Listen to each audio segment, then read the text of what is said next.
Hi all, welcome back to our channel Nursery to Varsity. In this tutorial, we are going to discuss about the data visualization part of the R language, and we are going to study about the pie chart, the bar plot and the histogram. Data visualization in R: pie chart, bar chart and histogram. What is pie chart? A pie chart is a type of a graph in which a circle is divided into sectors and each sector represents the proportion of the whole. A pie chart in R is created by using pie function and the values are represented as the slices of the circle, right?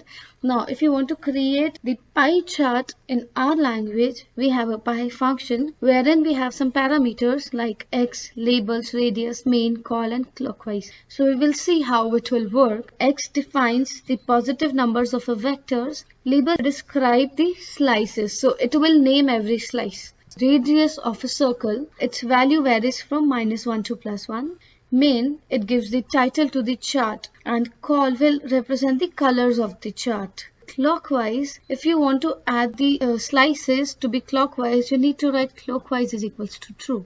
Here, the marks represents the positive number vectors that we have already defined, and subjects are the labels of the slices, that the name we want to assign to the slice, and the colors, these are the colors we want to fill within the slices, right? So we have taken a scenario wherein a student who is studying these subjects has received these marks and we want to represent it into the pie chart, right? So we are running these statements. In here pie, we have passed only two arguments. One is the marks, that is the vectors, and subject is the name of the sectors, right, or the name of the slices. So we are running this statement and you can see we have received the names of the slices and the marks, right? So you can see the difference, right? It has created the sectors according to the marks. If you want the percentage, so it will give you the proportion or the percentage from the whole of the marks, right? And this one represents the decimal position, that how many decimal positions you want to create when you round off this marks. So if I want only one value to be entered after the decimal position,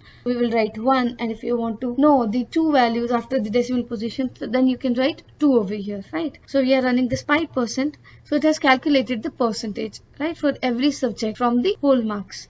And now we are creating the pie chart wherein we have entered the marks as our vector, labels as the subjects, wherein I want my subject names to be entered into the percentage form. Radius as +1, we can enter from +1 to -1. Main as the title of this chart, right, the subject marks. Call will give the colors that we have already assigned over here, and clockwise, we want our values to be entered clockwise, right? By default, it is anti-clockwise. If you can see Hindi, English, Maths and Science, and we have entered the value Hindi, English, Maths and Science, right? So we are running this pi function, and you can see we have received the percentages, that to clockwise direction. So herein we have received the percentage for Hindi, and then for English, then for Maths, and then for Science. You can see the values have got entered the clockwise position, right? And the colors are red, pink, orange and green, right? And the subject title is subject marks. This is how you can create a pie chart out of your values that is available with you. Now coming to the legend. So this legend defines the small box that defines the details of these colors. So we are running this legend, and you can see we have received this legend on the top right position, and the subjects we have entered here, and the CEX is the size and fill is the color we have filled. So here you will easily come to know that this red color defines Hindi, and the percentage marks the student has received from the whole is 21.4%, right? So this is how you can create your own pie chart. Now coming back to the slide. What is bar chart? It is a diagram in which the numerical values of the variables are represented by the height or length of the lines or the rectangles of equal width, right? And a bar chart in R is created by using the bar plot function. The values are represented by the rectangular bars with the length of the bar proportional to the values of the variables, right? And the bar plot, we have some arguments, for example, h, xlab, ylab, main, names.org and call. So h defines the numeric values of the vector or a matrix, and we will see how it works with the vector and how it works with the matrix. xlab, it represents the label for the x-axis. Ylab will define the labels on the y-axis. Main, it will give the title of the bar. Names.org, it describes the vector of the names below each bar. And call will define the colors that we want to give to each and every bar. Now let's look into the RStudio. Bar chart. Now we have taken the similar marks as our vector and the labels as the subject names, right? So we are working on the same data, and now we are creating the bar plot of the same data that we have already used creating the pie chart, right? So we have used the function as bar plot, in which we have assigned the marks as the numeric values of a vector, and names.arg is equals to subject, and xlab is the title of the x-axis, right? And ylab is the title for the y-axis. Call are the colors that you want to assign to the bars, right? So I want my bars to be created of the gray color, and main will give the title of the bar chart. And border, I want the border color to be black. So border will represent the border color, right? So we will see practically how it works. So you can see that we have received 30 in English, 40 in Hindi, in maths we have received 40, and in science we have received 43, right? So this is how this bar plot works. And revenue chart is the main, that is the title of this chart, and the colors are gray, border color is black, xlab is the subject, and ylab is the marks, right? So this is how you can work on the bar plot. Now if you want to know the results of the 3 exams, we will use the matrix over here, right? So what we will do is, we have taken the colors, we have already defined the colors that we want to add into every exam, right? The first exam should contain the right color, pink should be in the second exam, and orange should be in the third exam. And the subjects we have defined English, Hindi, maths and science. And the grades we have defined. So we have taken the marks, we have taken a matrix in which we have assigned all the marks that has been received in 3 exams. So we want to create a matrix of 3 rows and 4 columns. So columns are the subjects and 3 rows are the 3 different exams, right? We are running the statements first. Now we are coming to the bar plot. We want to plot this. So in this bar plot, we have written the marks as our vector value. Main is the title, and names.arg is subjects, and xlab is subject, ylab is marks, right?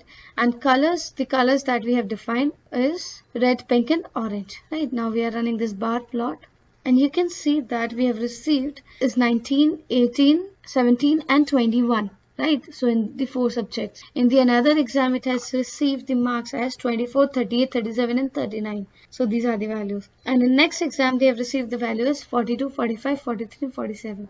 So this is in the 3rd examination.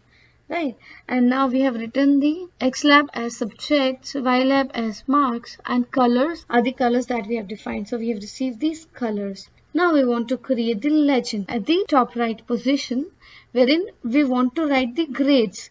So in which grade these colors categories falls in, right? And the size we want is to be 0.5, and fill will fill the colors that we have defined in these examinations. So we are running this legend, and in the top right position you can see the grade A represents the red color, grade B represents pink color, and grade C will represent the orange color, right? So this is the marks of the first exam, that is grade A, and this is the marks of the second exam, that is grade B, and these are the marks of the third exam, that is grade C. Now coming to the histogram. What is histogram? Histogram is a diagram that consists of rectangles whose area is directly proportional to the frequencies of a variable and whose width is equal to the class interval. Or you can easily say as it is the probability distribution of continuous variables, and a histogram in R is created by using the hist function, and the values are represented by the frequencies of the values of a variable bucketed into the particular range, right? So hist is a function wherein we have passed the parameter as v, that is the numeric vector values. Main, title of the chart, xlab describes x-axis, xlim, so it represents the range of the values of the x-axis. So this lim is the limit, y limit is the range of the values on the y-axis, right? Now breaks. breaks is used to mention the width of the bars. So how many breaks you want to create, right? And call represents the color of the bars and border represents the border color of the chart, right? So we will see in our studio how it works. Now coming to the histogram, we have taken the marks as our vector variable and we are directly creating the histogram. So we have assigned the marks, X lab represents the marks, color we want the yellow color and border to be blue. So this is the simple way we are representing the marks into the histogram. So histogram is the probability distribution of the continuous variables, right? So we are running the statement and you can see we have received the continuous variables and we have received the frequencies and marks over here that we have defined, and this yellow is the color between the bars and blue is the border of the bars, right? And the marks represented as how many number of people have received the marks between 10 to 20 is 3, that is 12, 18 and 19, right? The range of values that we have in our marks from 20 to 30 is 21, 22, 23. That's it. So 3 values we have from the range 20 to 30. From 30 to 40 we have the range 31, 32 and 36. So 3 is the frequency.